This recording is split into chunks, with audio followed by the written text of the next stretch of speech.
Believe me, I've got mistakes every single day at all of our restaurants. I just hate the kind where you go, come on, we didn't have to make, it's like a paper cut. It's like, we didn't have to make that mistake.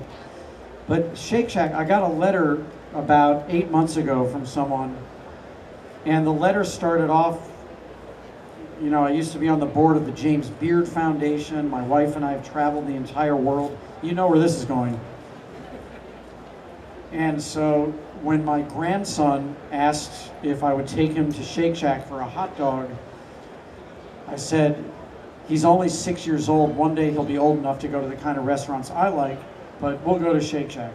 So I take him to Shake Shack, and I could not believe that the only thing he wanted was a hot dog, and your Shake Shack, this was in Boston, was out of hot dogs. And he said, I think you've grown too big and you don't care anymore and you're not paying attention. That really got me.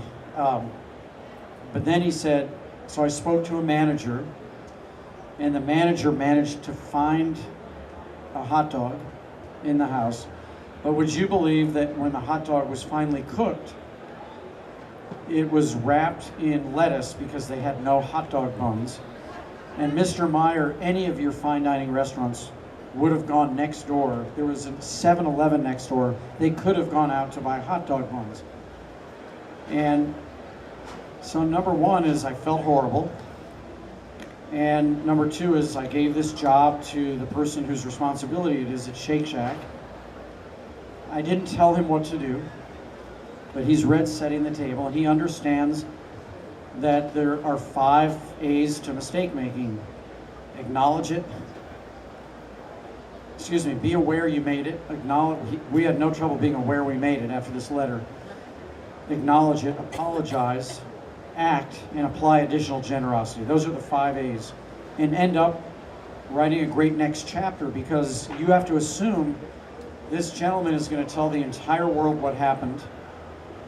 But we want to make sure when he tells the entire world what happened, that he also has to say, but do you know how they handled it? So I had one of the best days of my life. About 3 weeks later, I get a letter from the same gentleman. And he said, you have completely blown my mind, because what your guy did at Shake Shack, he called me to apologize, and he said I was pretty reasonable. But I told him, I said, I'm not really the one you have to apologize to. It's my grandson, my 6-year-old grandson. And your guy from Shake Shack found out the name of the school where he's in kindergarten, spoke to the kindergarten teacher, got permission to host a class in hot dog making for all of the kindergarten.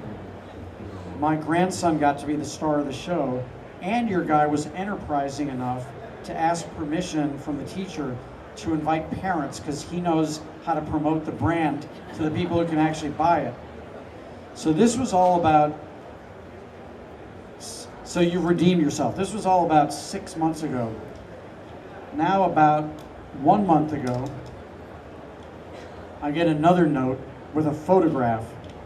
This same person was in New York on business, bought out the private dining room at the Modern, which is not inexpensive, ladies and gentlemen.